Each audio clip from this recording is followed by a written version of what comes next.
Okay. Woo! All right. I am excited today, you guys. It is another episode of Balance and Breakthroughs with Will. And I have Shawn Langwell with me today. And he's an amazing celebrity that Katarina Martin, my agent, hooked me up with. And I am so excited to introduce him. He is an inspirational author, speaker, sales, and executive mindset coach, which I really love that terminology.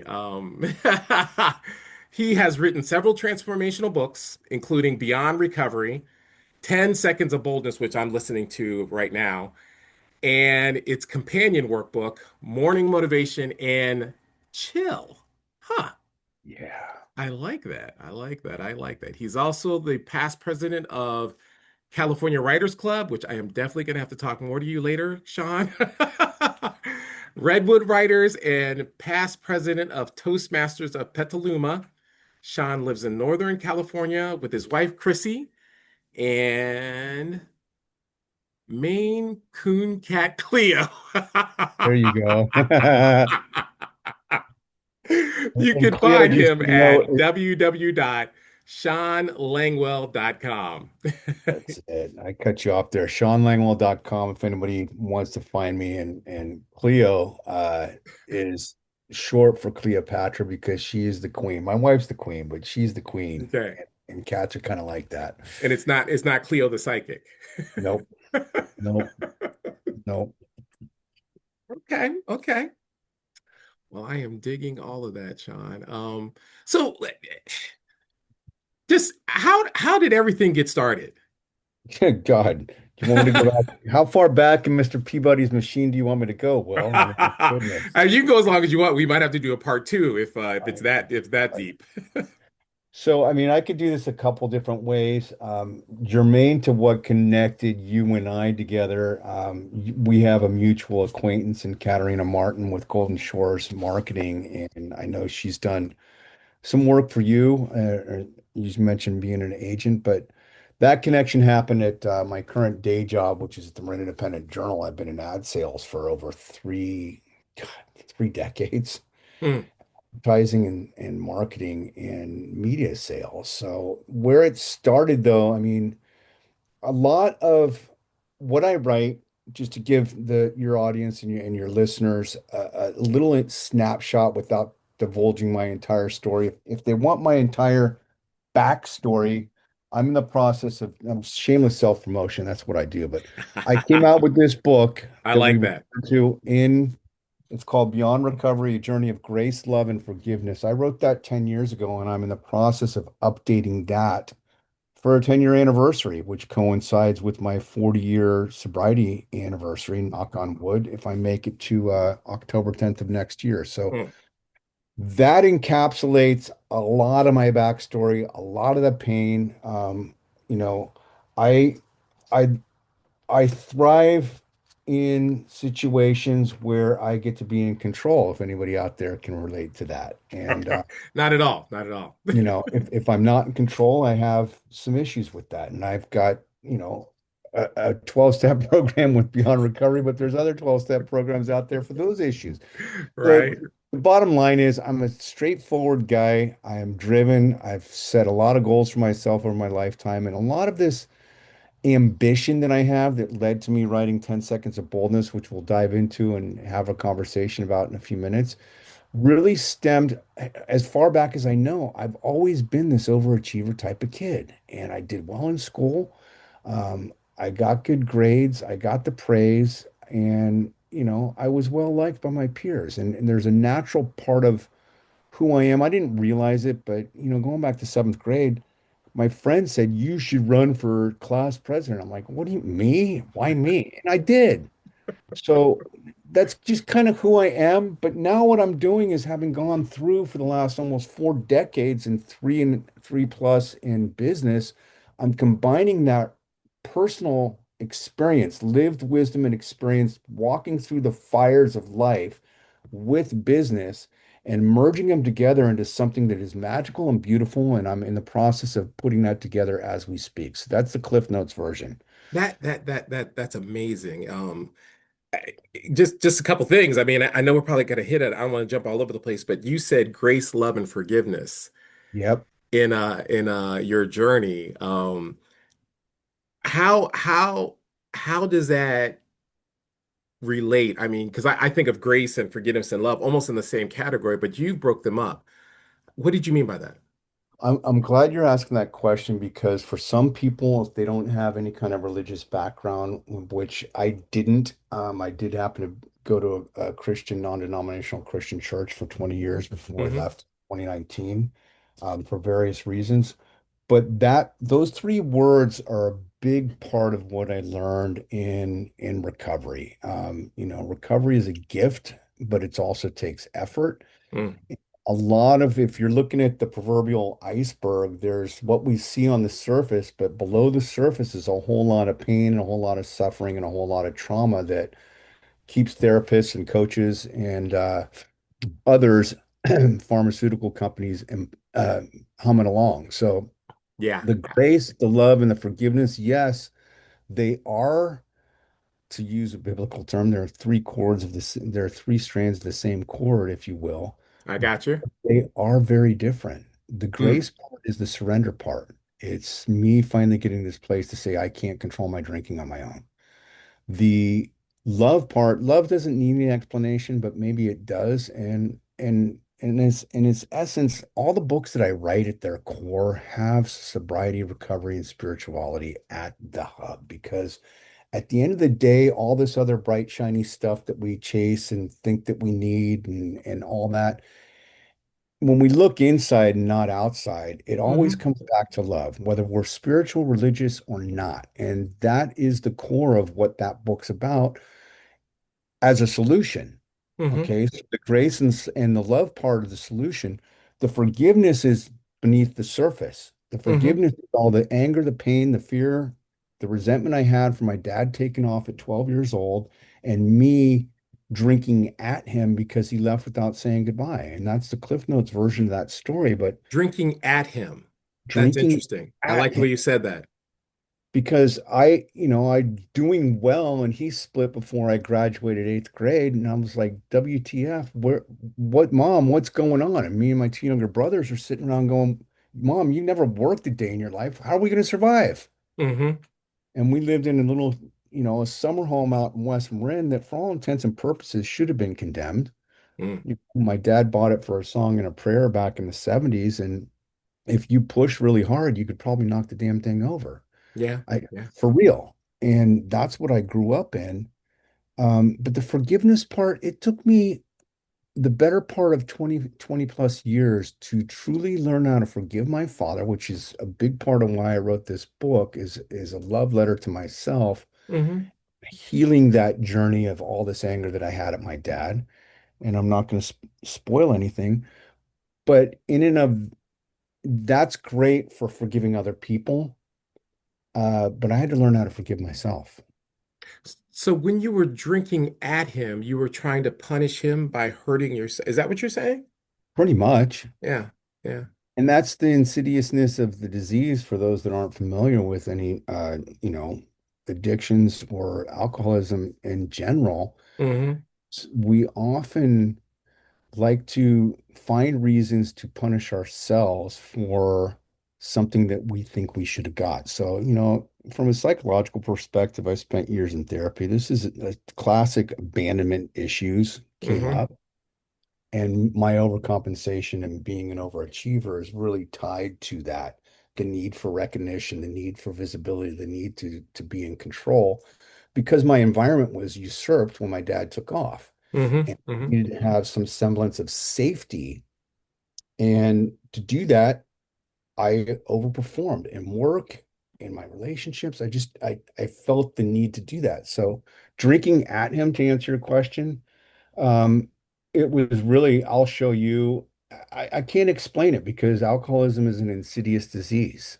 And It is, and it's interesting because I was just talking about this earlier about how we've almost created this distorted mindset where we try to punish ourselves into our promises, where we want to suffer into salvation. And that just totally eliminates grace and the love, you know. It does, and I'm glad you're going there because I understand what you're talking about, and it's not this self flagellation, it's not the martyrdom. Mm-mm. Yeah, No, it's not. that's the expression because there's this, when I'm talking about my whole recovery journey, Will, I often talk about this, it's a God-sized hole in my soul. Hmm. And drugs and alcohol worked for a while to fill that void because it helped me feel like I fit in. It got me out of my insecurities and my shyness, but it stopped working. Yeah. And kind of what you were referring to is it happens in various religious circles, it happens in various work environments, it happens in relationships, and it also happens in business where people are trying to fill this void with, I need the house, I need the car, I need the money, I need this, that, and the other. And it's all external. Hmm. But to go back to your point, the grace part is allowing ourselves to just say, you know what, I'm hurting right now. And that takes rigorous courage and honesty. Yeah. And to get to this place where it's not this white knuckle grip of self-will, but the Hmm. grace part is acknowledging the presence of some power greater than ourselves. I choose to call it God. Yeah. That Me too. impart that into me and not, some people still think that there's a separation. I don't. To me, the Hmm. spirit is in me and it's a big part of who I am, is tapping into that and allowing that grace to come out through me so that I can in turn share that with other people, not from a proselytizing standpoint, not from a preaching standpoint, but from a leading by example and having gone through the fires Hmm. standpoint. And that's really at the core. You got to it in 10 minutes here. That's what I'm all about. Okay. That's what I'm all about. So I mean, because I've been listening to your book, which is kind of like a cheat for the audience, but you went down a dark path. Could you talk about that a little bit? And what was the moment that you realized you needed to do something different? Or Yeah, was it several moments?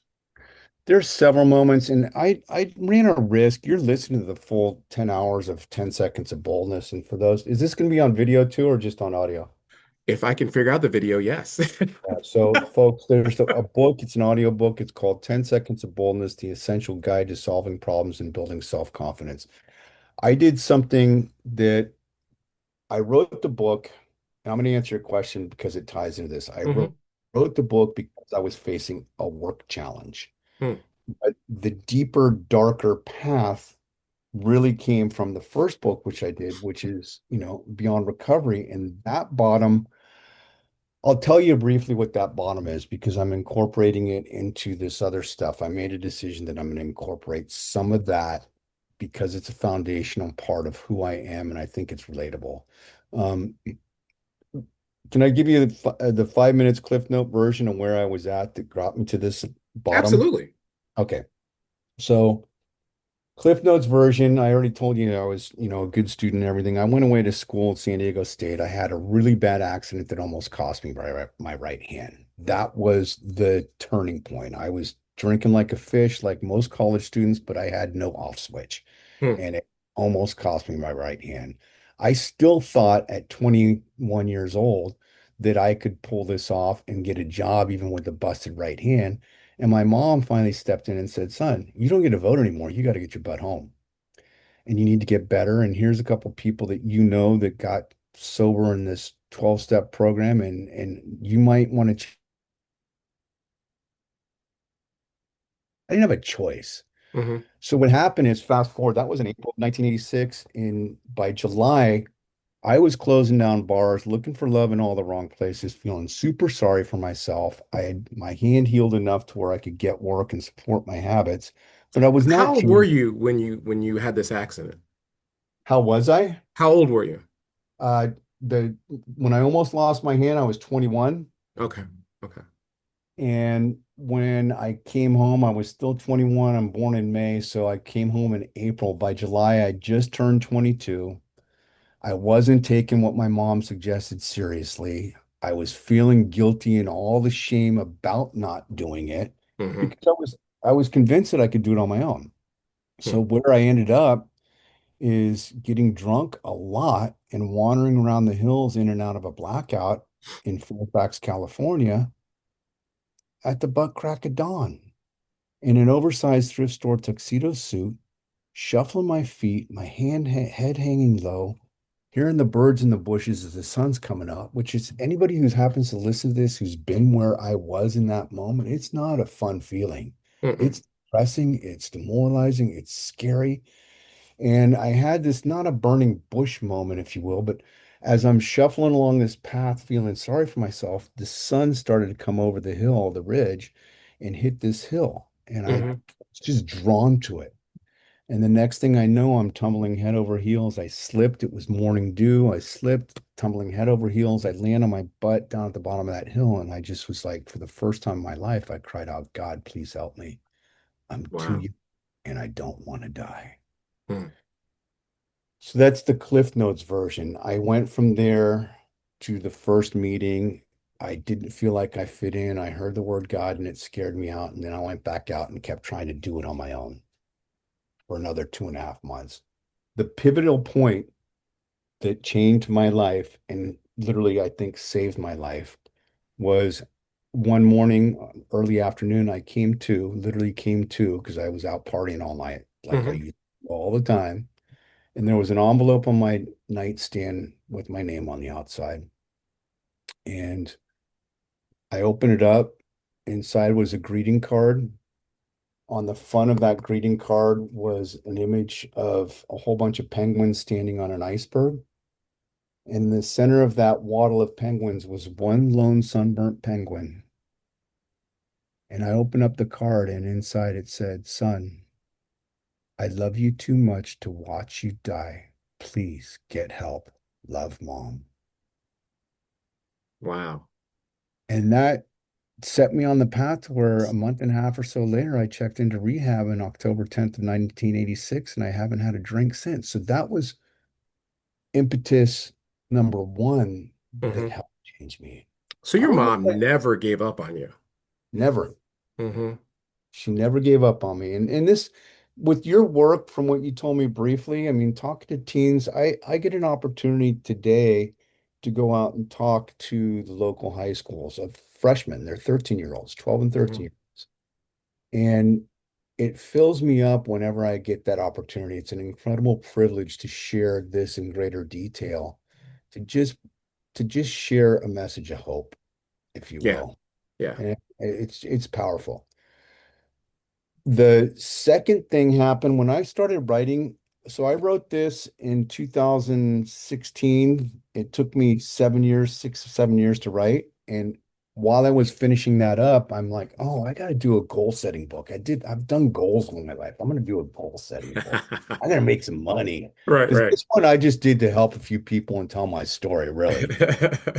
This happens to be my best-selling book because people love it and it's saved lives. But I'm like, I'm gonna write a goal-setting book. So my motives were not all altruistic. So I started this and then I hit a wall at work. Hmm.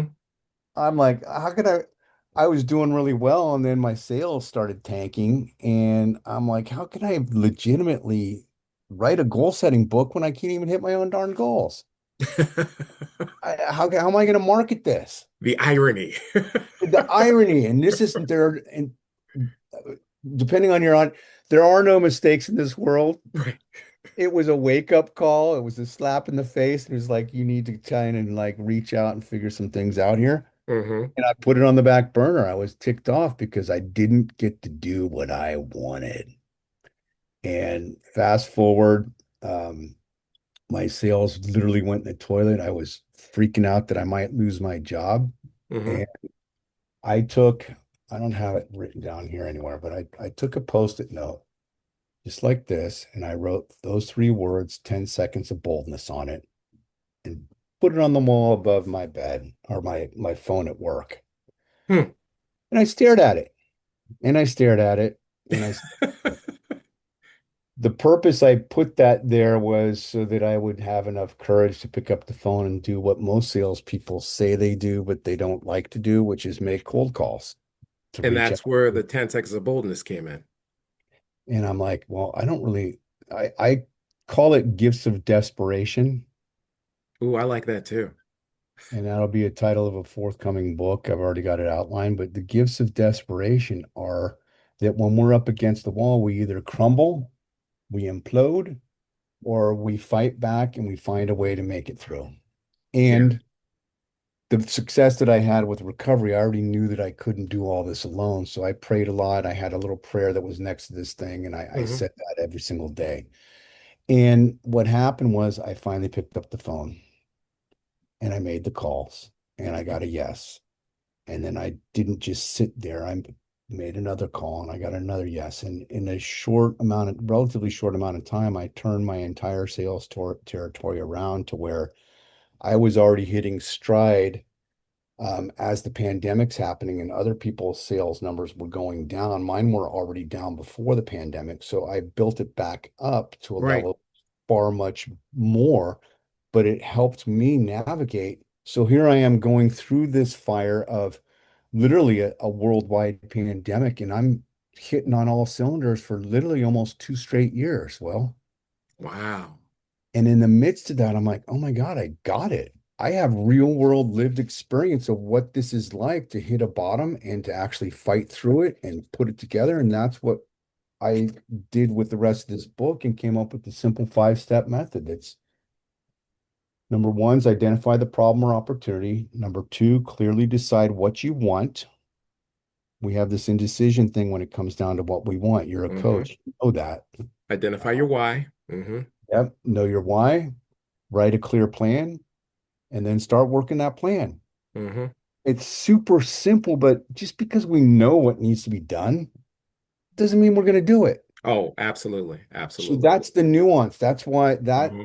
that book has now led me into becoming a gap mindset coach because there's gaps all over the place. There's confidence gaps, there's belief gaps, there's um, all kinds of gaps. There's sales gaps. So Every wait, wait, single wait. You have to slow down. You got to go back to the gap mindset coach, All right. because I love that term, and I know you're breaking it down, but I just want the audience to hear this because it hit me in my core when you said that. So the gap mindset coach is really just, what I learned in recovery, and this comes from recovery really, is to really understand what the problem is. We got to be honest with ourselves and admit it. And Mm, until we admit and we're rigorously honest with ourselves, A, that we either have a problem or B, that there's an opportunity, it ties to this first step here, that we could pursue, there's a gap. yeah. The gap is usually a belief issue. The gap is, I don't think I can. How can a poor kid from West Marin whose dad split when he was 12 become a successful business guy? Hmm. How can a poor kid from the inner city on the Eastern Seaboard whose parents were drug addicts and mom and dad weren't around survive and get out of the gang situation? Yeah, yeah. How can all these things happen? That's the gap. And depending on your programming, that gap can be a chasm. It could be a huge chasm. Yeah, yeah. And that's part of the challenge. And what I'm facing right now is some of the other personal growth and development or transformation authors and coaches out there are still in that external thing. And it's such a huge gap between you're making millions doing this. No, I Hmm. just want to make enough money to pay the bills so I don't have to sweat it Yeah, yeah. and meeting people where they are. So that's another gap. Hmm. So gap mindset coach, I mean, you could apply this to anything, really. And really, honestly, Will, it's a natural fit because I've spent the last 4 decades dealing with my own mental and belief gaps in recovery. Yeah, you are preaching today, bro. Because I just wrote an article about the difference between identifying your trauma and actually healing from your trauma. You know, it's powerful how we sit in our diagnosis. And we sit in it. Now, I want to hear a little bit more from you about what that is, though, because I can sit here and you and I could probably talk for 3.5 hours. Um, We can't though, not but tonight. no, but go ahead and tell me a little bit more about what that is on your end, because I might be able to add some color to I, it too. you know, just because I've been doing coaching and counseling for well, yeah, a couple decades, and I love what I do, and the more I engage with new people, and some people are just friends and family, but the more I see what you're saying with the gap, that's why it resonated with me when you said that, because I see many people will sit in their identified issue, whether it's addictions, depression, PTSD, a dysfunctional relationship that created a low self-esteem or whatever. They'll sit in it Hmm. and they don't work to overcome it, because I'm a believer, and I know the word says we're overcomers, but we're not overcoming. Right. Yeah. And that's thanks for adding some clarification on there because it is true. And it's a fine line between being preachy and speaking my own truth. And what I'm learning as I continue down this path is that when I come from a place of love, Hmm. I come from a place of compassion, and I come from a place of empathy. I know the verbiage if I want to get up there and spit fire and brimstone. That doesn't Hmm. work. I know what it feels like on the other side to have the guilt and the shame and feeling like I'm not worthy. I know firsthand. I still struggle with it every single day. Yeah. Yeah. And the biggest gap that I think gets perpetuated, and I don't want to get on a soapbox here, but in certain circles, that gap gets perpetuated in a fear-based system as Oh, opposed to absolutely. a love-based system. Hmm. Hmm. And what it ends up doing is keeping people in a state, what you're describing here, of staying stuck. Yep. So until there's got to be it's Newton's law, there has to be some outside catalyst. Yep. And that's why you asked the right questions of what were the bottoms here or what were the turning points, because Hmm. the gift of desperation or whatever that catalyst is that gets us off the couch, as I like to say, and into the game. If use whatever metaphor you want, but Hmm. basically it's a swift kick in the ass in a gentle, loving, kind way. But it can't come from somebody else. That's the problem. Yeah. Yeah. I can't. Got to be an inside job. Hmm. And that internal motivation, we don't have training typically from our parents or even teachers or bosses on how to find that and tap into it. So that's really a sweet spot of where I'm zeroing in to share some of the things that have Hmm. worked for me. It ain't going to be for everybody, No. but I know what it's like on both sides of the equation. And I can tell you when we face our fears, that's really what 10 seconds of boldness is all about. When you're Hmm. listening to the book, when we walk through that and we're not afraid of it, and it's okay to fail and make mistakes. We don't have to be perfect. When we're able to go through that, even if we don't, here's the other thing. A lot of us expect certainty. Mm. That's not faith, though. It's not faith. And this is why I'll be honest, this is a big part of the church is because there's this certain certainty that's that the only thing that's certain really will Mm. is uncertainty. But that's what faith is. It's the That is it uncertainty. in its nutshell. But we're all trying to control this with this perfect little, I call it the Tesseract. It's like, no, it's Yeah. not. Yeah. You know what I mean? Yeah. It's just I totally do. I totally do. And it's funny because even though we can have good people sent to us, like your mother, to drop seeds, you know, we still have to make the choice to walk through the process, the fire, the difficulty, because the distortion, the dysfunction has become so familiar, it's become a cage that we voluntarily placed ourselves in. big time. You haven't gotten to that part of the book yet, but I talked in depth about that feeling. Um, it's it's horrible, Yeah, it is. and the challenge with it is too, and this is, I'm going to put a caveat on here. There are people that have certain challenges. I write a lot of inspirational stuff, And there Hmm. are people that have medically diagnosed mental health challenges. And this is not designed, what I teach and what I share and write about is not designed to replace that. And it's really, really important for people to understand that. I am not a licensed psychologist, therapist, or medical doctor. Hmm. What I'm working from is a lived experience for 4 decades of going through literally insanity and how I came out of that. And the only way that I did it was finding a program that enabled me to find a power that was greater than myself, who I choose to call God today. And that's why when I'm sharing this, I kept it close to the vest. Hmm. And it doesn't mean it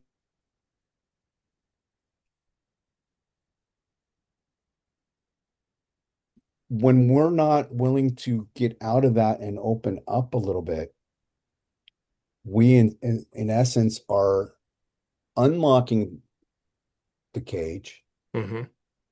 closing the door, locking it, and throwing the key across the room so we can't get out. Yeah. And that's not healthy for anybody. No, it's not. It's not. So I, the grace part comes from a willingness, and really sometimes it's born of pain. I think you know that. mm, It sometimes is the catalyst is pain. We run from pain far more than we run to pleasure. And that's not me. That's Freud and Jung and mhm. all the other psychotherapists, of which CBT is based on and such. So, um, yeah. So, Shawn, I have a question.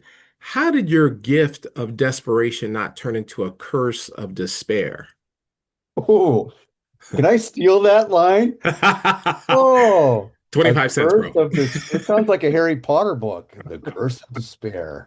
That's Because I awesome. see that with a lot of people that I work with and that I encounter. I mean, because there's always a crossroads that people have to come through.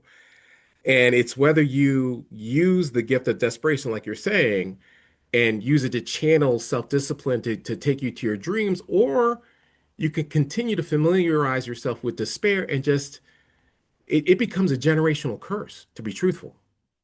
It does. And you've been teaching this on the front lines for 20 years. So you've got way, way, way more wisdom than I ever could on that front of interaction with people. Mm.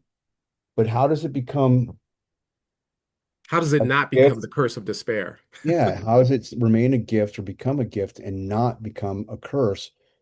It's a curse of despair for a couple reasons from my experience. And I'm going to just keep this to my experience. I have a whole lot of theories and opinions, but from my experience, it took that love of my mom and that greeting card Mm, mm, to get me out of there, to get through to me. And she tried so many different things on how to get me there, and she couldn't do it because hmm. we can't control other people. So this is part of the inside job. If you study, there's a great book, drawing a blank. I think it's called Mindset by Carol Dweck. Mm.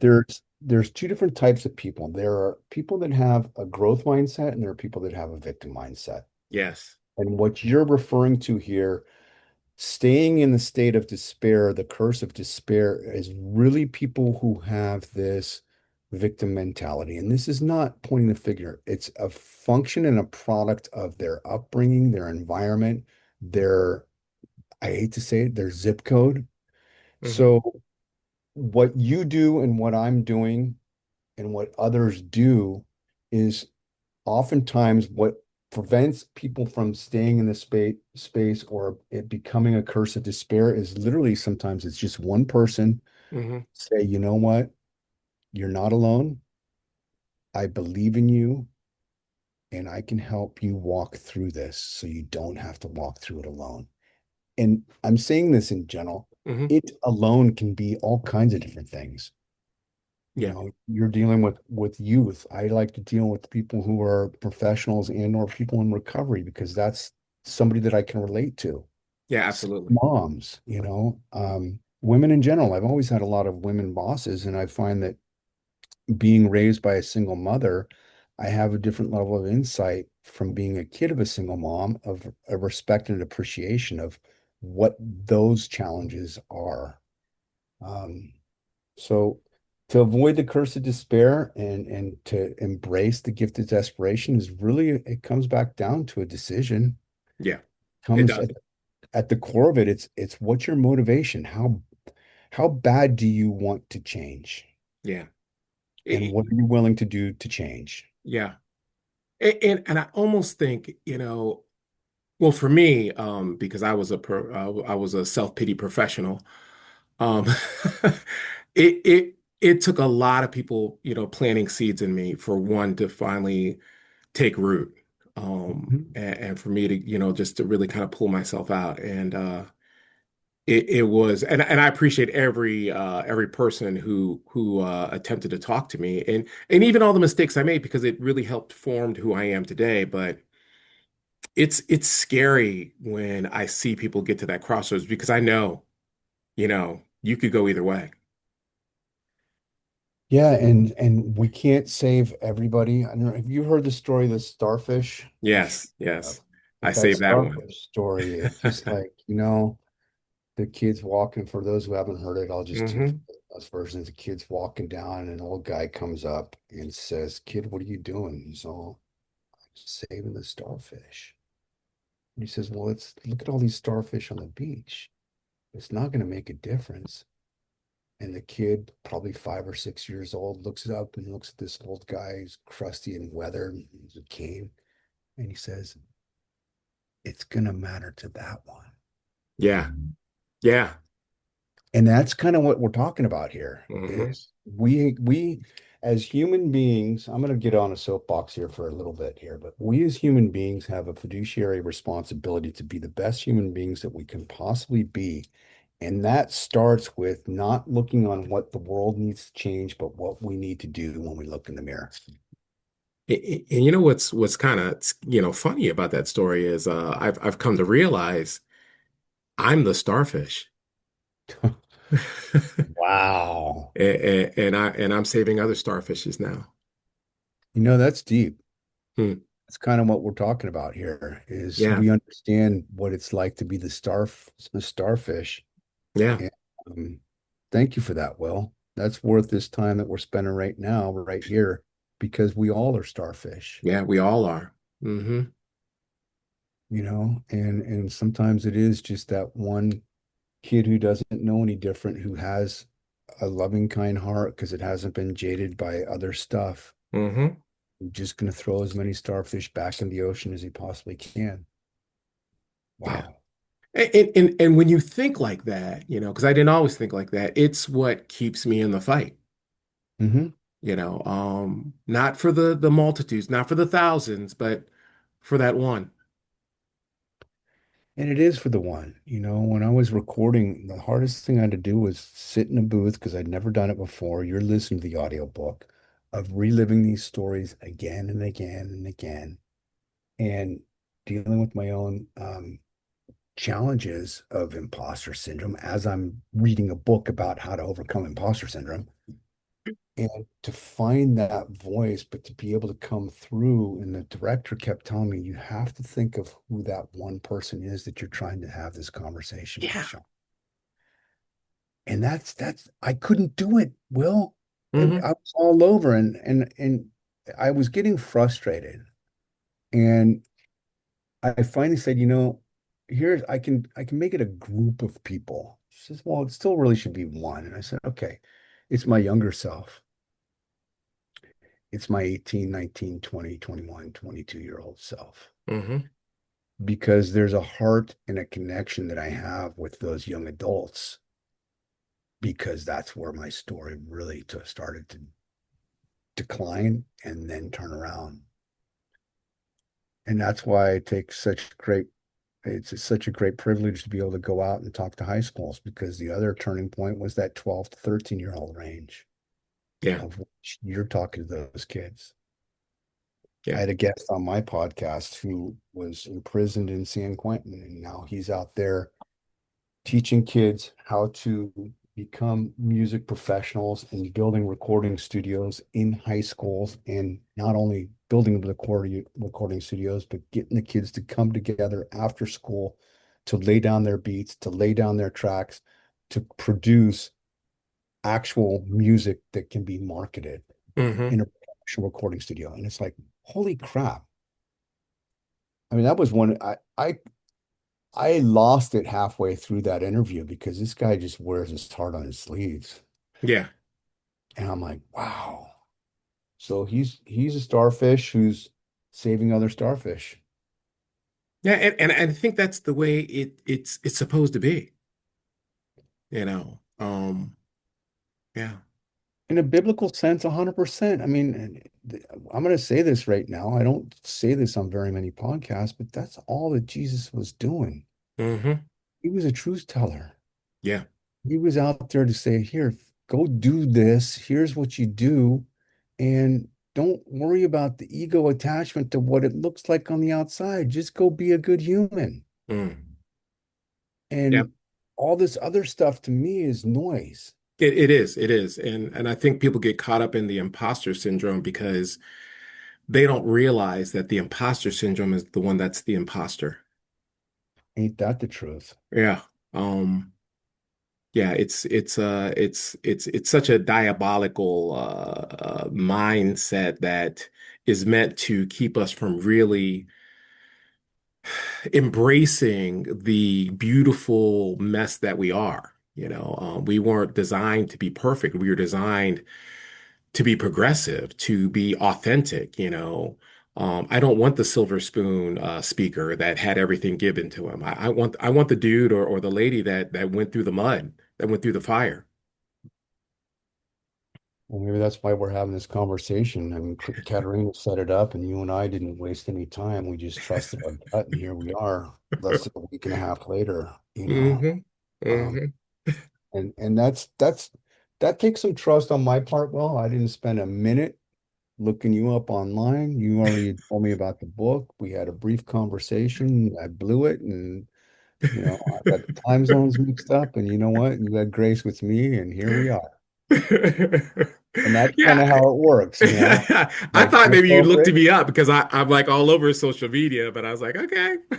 No, I normally I would. I do for my own guests because I at least have to speak a little bit intelligently about it. But it's like, yeah, you know, um, what else you want to talk about? We got a few So more. so what breakthrough are you working towards now?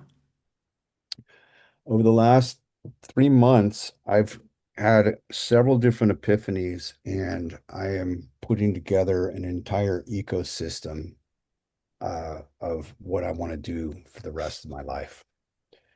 It sounds big, it sounds audacious, but all my life I really have wanted to be wealthy. And, ever since I was 17 years old, I wanted to be a public speaker and a teacher. I wanted to be that guy that helped save starfish. Mm, And mm, I'm in the process of doing that right now, and it's kind of blowing my mind. Some things that I set in motion over a year ago are now two-thirds of the way through. And what's blowing my mind is that when I follow my own plan here and I get out of my own way and I let go of the results, when I get down to this fifth step, if I start working the plan mm-hmm, and I let go of the results, which is the unspoken, unwritten sixth step here, mm-hmm, grace part, that's the spirit of the universe, that's the inner wisdom part. When I get there, everything is like this evolving, dynamic, organic amoeba, and it's like firing on all cylinders, and it's blowing me away. But I started going out here to who can I help? How can I make money? I want to be this guy. I want to be that. Whoa, whoa, whoa, time out. What's missing here? And I woke up at like 1:30 in the morning and I said, Shawn, the answer's staring you in the face. And we started this podcast on that. That's why I started with it on a reason. mm, Center of this hub that I'm operating from must, it's imperative that it includes a sense of spirituality and recovery, because without those two things, this wheel don't turn. yeah. It's not negotiable. Mm-hmm. As soon as I put that into its proper perspective, this wheel is just kind of going like this. So what am I doing right now? I'm mapping out plans for the next 6, 7 months that includes some workshops, that includes some goal setting things, a gap mindset thing. I have something that I haven't released yet, but since I can do this for first, whatever first public notice, I've got an entirely new system set up on this gap mindset coach thing, which is called the Soulful Sales Method. I like that. Soulful Sales Method. Hmm. Nobody else out there is doing it. And what I'm talking about is taking my own recovery and personal lived wisdom and experience and applying that not from a preaching standpoint, but from an experiential, non-theoretical wisdom. Excuse, can I swear on here? You can swear. This shit works perspective. Absolutely. And I go toe to toe with anybody because I know it works because I've been doing it for 40 years. Mm, mm, And now I'm trying to find the language to be able to articulate that to start teaching on it. So that's down the road 2 to 3, 4, 5 years as far as the big picture. hmm. Or immediately I'm relaunching this Beyond Recovery for its anniversary on sometime early next year. The anniversary date's on uh November 11th. I'll have it out well before there. And then some other things related to that that can be feeders for some of the other workshops that I'm working on. But in particularly things that help motivate people, that help close these gaps that you and I just talked about. Man, I mean, I'm telling you that that is going to be powerful. And I think you froze up again. uh, The internet's a little unstable. You froze up for a second. all right. So anyway, putting this all together with the end goal in mind of doing sales and executive gap mindset coaching, and it's not just be relegated solely to sales and executives. I can do it for anybody, but time's going to be an issue. You know, I'm still working full time, and until I can replace that income, I got to continue to work full time. So Preaching I'm to the doing choir, one, bro. so that's it. I'm stoked because with a little bit of effort, I'm good at this in my day job. And I'm like, well, what if I start applying the same kind of principles and habits that I do for my day job to my own business? What Mm, would happen? And I'm like, holy crap. yeah. Then it gets real Oh, exciting. then it gets real. Hmm. And you got to rein it in a little because you don't want to get a big head. And I don't want to get a big head, but it is exciting, you know? And having these conversations like you're giving me this opportunity right now, putting it out there in the universe, I don't know where this is going to go. Hmm. I have an idea. And honestly, I'm going to continue to follow through with this plan that I'm mapping out as we speak. And it'll go where it's supposed to go. Yeah. And I don't think you have to worry about getting a big head. I think experience humbles us. Ain't that the truth? Yeah, yeah. I don't have to worry about thinking, I'm all that because trust me, I will drop the ball and I'll have to have friends help me clean up the mess and you know it's an adventure. It is an adventure. I mean, on a one note that kind of was blew me away. I was a guest when I came out with 10 Seconds of Boldness. The producer who did the audiobook invited me to sit on a panel at the San Francisco Writers Conference. That Hmm. was in 24.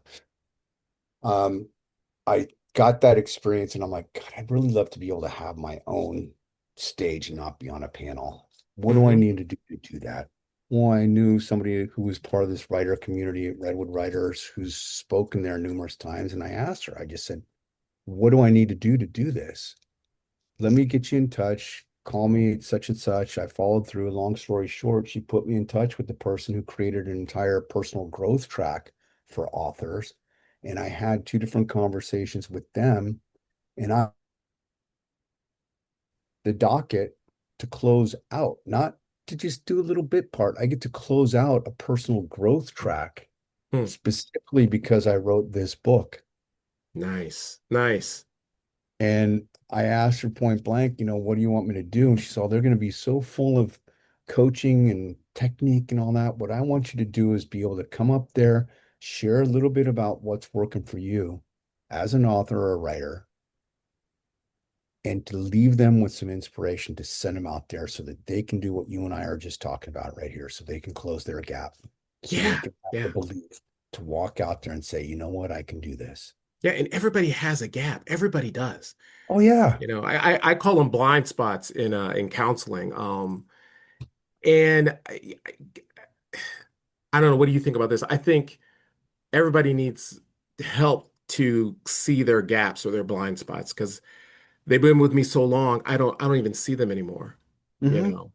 Not in I may intuitively know that they're there, but I've spent so much time ignoring them and making a compromise with my gaps and my blind spots that I think it's some other problem.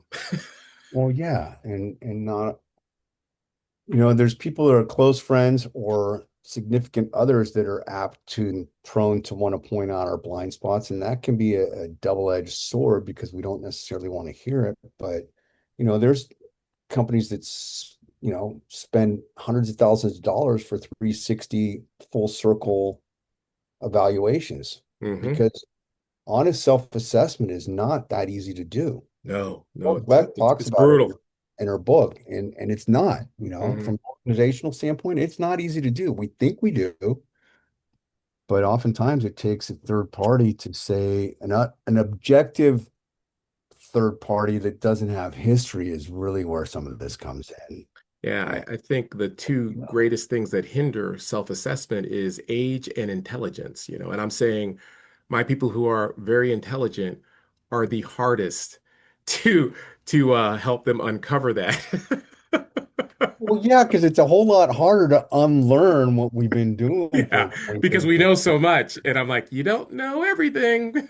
Yeah, and that becomes a tug of war unless and that's really to the core of this. There's one word, there's a couple words, but there's one word that could work for you and it works for me and it can work for your clients and anybody else who's listening. And that one word ties back to what we started this conversation about.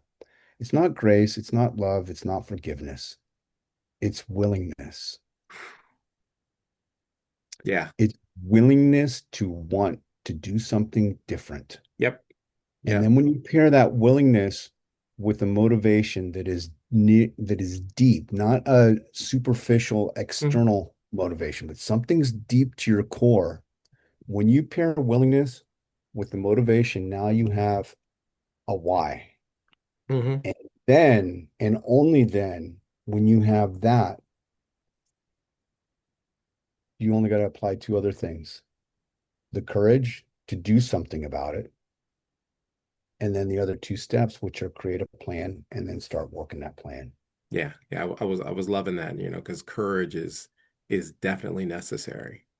But it's the willingness, it really hinges on willingness. And that's not me, Will. That's from almost 4 decades in recovery. It starts with willingness. Hmm.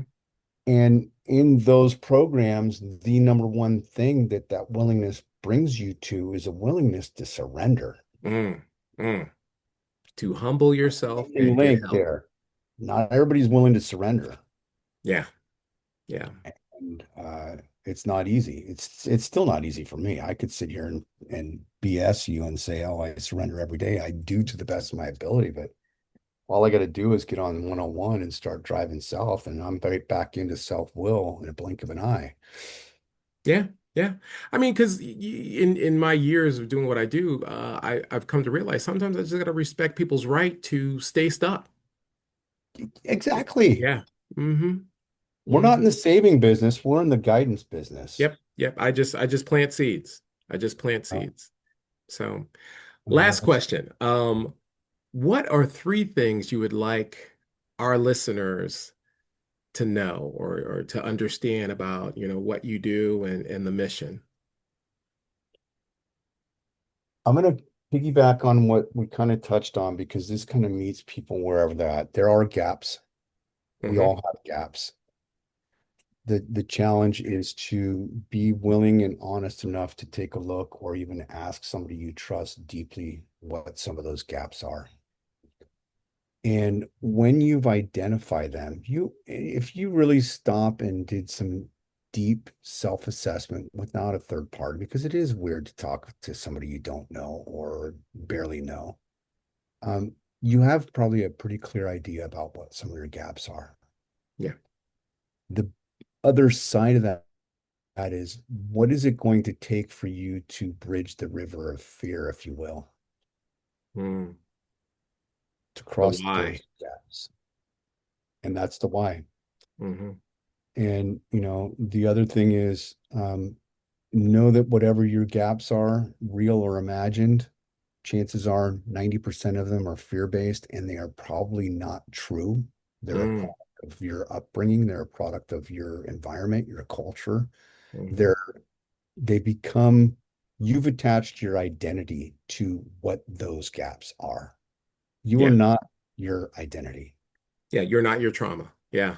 not your Yeah. trauma. Your trauma is something that happened. It's in the past. It doesn't mean you have to sweep it away or negate it, but you don't have to live there. Mm. Mm. So in a timeline, to make this metaphysical, if you will, you've got the past, you've got the present, you've got the future.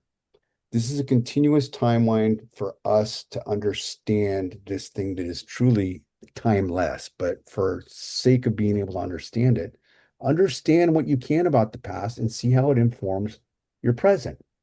Take a look at what you really want out here in the future and see how that might impact what you choose to do today. And leave the past where the past is. Let it inform you, let it help guide you, let it help learn from it, and then focus your attention not solely on what's out here, because if you're living future tripping the whole time, you're never going to get there. Right. It's going to continue to elude you. Take what it is that you want, and this is straight out of Stephen Covey. It's called Future Perfect Planning. Figure out exactly what the F it is that you want out there and why Mm. you want it, and bring it back here and say, okay, what is it that I need to do today, right here, right now, to start manifesting that? And that is the decision point. That is the biggest thing that I could share with your audience right here, right now. It takes time. The biggest underlying thing that I want you to know, though, is none of us are alone. Nobody's a superhuman. Um, in my opinion, nobody's self-made. Yeah.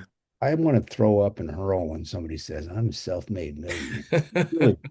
You did this all yourself? You had no Yeah. assistant, you had no guidance, you had no coach. Yeah. I don't understand that either. Give me a pin, let me pop that balloon. Hmm. Anyway, I don't know, was that clear enough? Yeah. Yeah. I love that. I love that, The man. I biggest thing appreciate is to that. dare to take a chance on yourself and know that you are enough. You've got every single thing that you need inside you right now. You just need the courage to go get it and use it. The courage to go get it. That's good. That's good, Sean. Okay, man, I appreciate this conversation. I appreciate you. I'm so grateful that we got to do this. Thank Katerina for me, because it's the second time she's pulled this with me, and it's like it's mind blowing, the connection. Yeah, yeah. It's like she knows what You it's are the about. first person she pulled in for me, to be truthful. I've Seriously? had some local celebrities, but yeah, you're the first outside of my realm of influence. And I was like, okay, all right, I'm down. And I'm really blessed that you're on the show. Well, I'm blessed that you have me on here, Will, and let's stay in touch. I've got a pretty full docket, but come early spring next year, I want to have you on my show, and that show's called Dare to Be Great, Dare to Be You. All right, all right, I'm down with that. So So we can finish the starfish stories. if you can, I get to hear it from you and who some of your starfish are, because Yeah, you're reaching a segment of the audience that I'm not going to probably reach mostly, and that's beneficial to both of us. yeah, yeah. Well, okay. Well, this was another great episode on balance and breakthroughs. And once again, Shawn Langwell, you guys got to check his book out. Check out his website. He is phenomenal. As you can hear and see, he's got great things happening and great things to come. And as always, I love and believe in you guys. And I will see you next time. Bye. Thanks, Will. All right. Thanks, man. You want to hit the record? Let me see. Where is it? I thought I did. Wait. Oh, wait, there it is. Stop.